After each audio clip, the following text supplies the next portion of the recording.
देखिए, डायनासोर का नाम सामने आते ही हमारे दिमाग में हॉलीवुड फिल्मों के एक्शन सामने आने लगते हैं। फिर हम उनके अस्तित्व की कल्पना करते हैं। क्या वाकई में डायनासोर थे या फिर नहीं?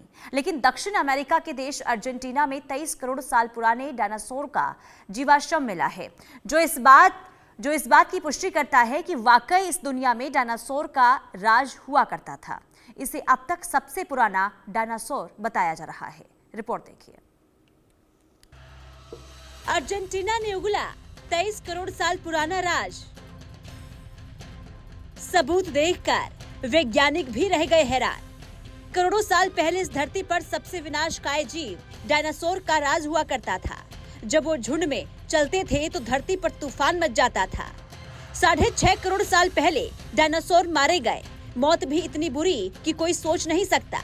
न हवा में सांस ले सकते थे, न जमीन पर दौड़ सकते थे, क्योंकि 100 करोड़ परमाणु बमों के बराबर ताकत वाला विस्फोट हुआ था और ये धमाका किया था अंतरिक्ष से गिरे एस्टेरॉयड ने।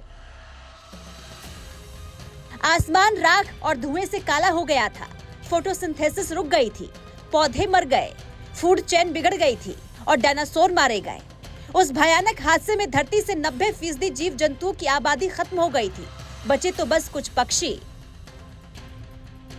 अगर आप किताब या इंटरनेट के जरिए अगर डायनासोर से जुड़ी जानकारी खंगालेंगे तो आपको पता चलेगा आज भी रिसर्चर इन जीवाश्मों की हेल्प डायनासोर से जुड़े रहस्यों को उजागर करने में लगे हैं। इन सब के बीच एक बेहद चौंकाने वाली रिसर्च सामने आई है। अर्जेंटीना की एंडीज पर्वतमाला में 23 करोड़ साल पुराने डायनासोर के जीवाश्म की खोज हुई है।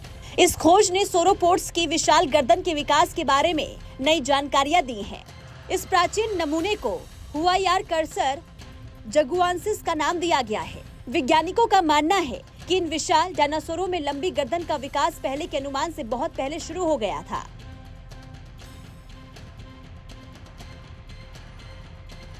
ये खोज इवोल्यूशनरी टाइमलाइन को नए सिरे से तय करती है। इससे वैज्ञानिकों को कई सारी नई जानकारियां इकट्ठा करने में काफी मदद मिलेगी। अर्जेंटीना की एंडीज पर्वतमाला में खोजा गया डायनासोर का जीवाश्म लगभग 23 करोड़ साल पुराना है, जो ट्रायसिक काल में पाया जाता था। इस डायनासोर का वजन लगभग 2 मीटर लंबा और 18 किलोग्राम वजनी था। लेकिन हुआरकर्सर लंबी गर्दन विशाल सोरोपोड्स के विकास के रहस्य को जानने में एक जरूरी सुराग देता है। अब तक माना जाता था कि ब्रोटोसॉर्स और पैटागोटाइटन जैसे सोरोपोड्स की लंबी गर्दन, विशाल शरीर का आकार लाखों सालों में धीरे धीरे विकसित हुआ, जबकि पूर्वज छोटे गर्दन वाले थे। हुआराकर्सर की सबसे खास बात यह है कि इसमें गर्दन के बढ़ने का पहला संकेत मिलता है, जो बाद में सोरोपोड्स की पहचान बने। हालांकि ये डायनासोर छोटा था, फिर भी इसकी पिछली टांगे मजबूत थी और शरीर पतला लेकिन ताकतवर था। ये पहला पक्का सबूत है कि गर्दन का विस्तार और शरीर का बड़ा आकार ट्रायसेसिक काल में भी विकसित हो रहा था। लेकिन अर्जेंटिनोसोर्स जैसे जीव में 40 मीटर कर लंबे होते थे, अपने पूरे आकार तक पहुंचने में काफी पीछे थे। वही विलुप्त होने की करोड़ों साल बाद भी डायनासोर हम इंसानों के लिए काफी दिलचस्प विषय रहा है और आगे भी रहेगा, और इनसे जुड़े शोध जारी और आगे भी होते रहेंगे, जिसमें हमें डायनासोर्स के बारे में नई नई जानकारियां मिलती रहेंगी। Bureau report, India news. और हमारे साथ जीवाश्म वैज्ञानिक प्रोफेसर पीके कठल जी जुड़े हुए हैं। बहुत स्वागत है सर आपका इंडिया न्यूज पर। अर्जेंटीना में जो डायनासोर का जीवाश्म मिला है, क्या बताता है ये सर? डायनासोर्स काफ़ी समय से मिल रहे थे, दशकों से मिल रहे थे, और उसमें कुछ ऐसी प्रजातियां मिली जो कि बहुत पुराने डायनासोर्स की समय की हैं। अभी सबसे पहले जनवरी में एक नई स्पीशीज मिली जिसका नाम है सिडेरासोरा, और ये इसकी विशेषता ये थी कि इसकी जो टेल थी वो स्टार शेप की थी। और इसके बाद अभी जो लेटेस्ट जो अभी आपने रिपोर्ट दिखाई, इसमें अर्जेंटोरस जो मिला है, ये सौरोपोड की प्रजाति का है, जैसा कि आपने बताया। और इस समय इनकी जो नेक की जो बोन है उसकी लंबाई बढ़ने लगी थी। ये करीब करीब ट्रायसिक काल का है, और इससे बाकी के टेरासॉर्स की जो उत्पत्ति हुई और उनका जो विकास हुआ उसको समझने में मदद मिलेगी। इसलिए इस जीवाश्म की बहुत ज्यादा विशेषता है।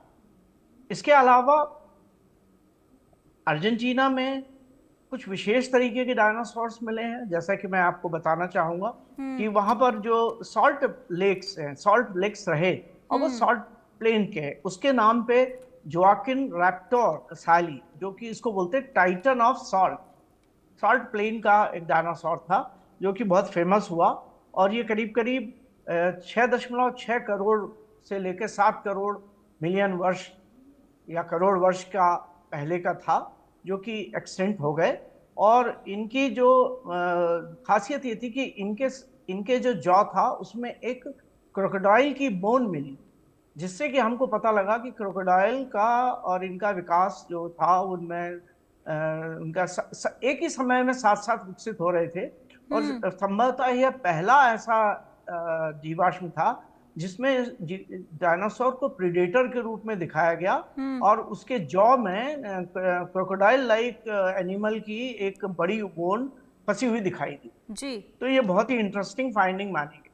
इसके अलावा जो हुआरा कैरास करके एक जीवाश्म मिला अर्जेंटीना से, जिसको हम कहते हैं वाइल्ड रनर।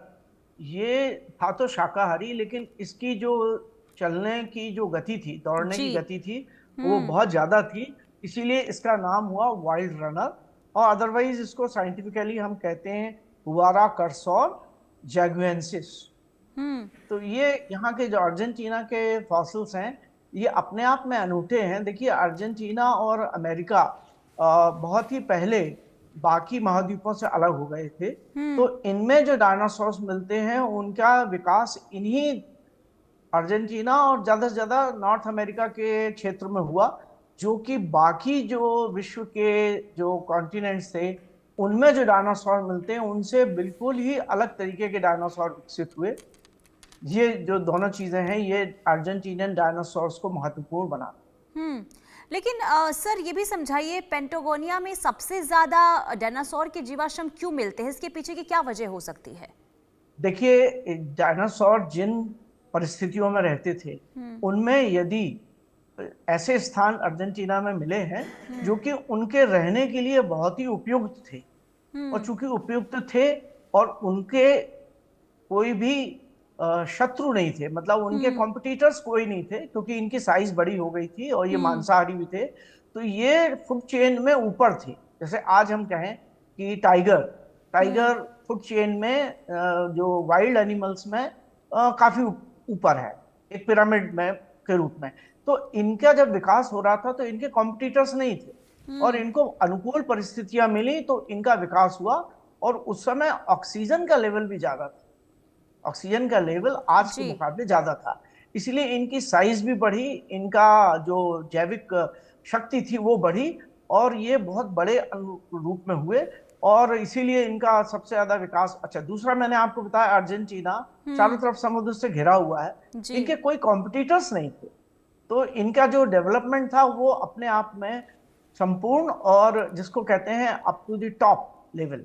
तो they could reach to the maximum during this particular Triassic time. और इनकी जो साइज बड़ी हुई और यही कारण बना इनके विलुप्त होने का, क्योंकि जब भी इनकी परिस्थितियां इनके प्रतिकूल हुई, जैसे कि हमने बताया कि 6.6 करोड़ वर्ष पहले एक बड़ा उल्का पिंड आकर के टकराया और उसके कारण इनकी वनस्पतियां नष्ट हो गई, टेम्परेचर बहुत डाउन हो गया, तो जितने बड़े जीव थे वो सबसे पहले विलुप्त हुए। छोटे जीव तो बचे रह गए क्योंकि पानी के नीचे या जमीन के अंदर उन्होंने सुरंग बना के अपने आप को बचा लिया। उनमें से कुछ मैमल्स भी थे, और ये मैमल्स बाद में पिग के रूप में या दूसरे एनिमल्स के रैट के रूप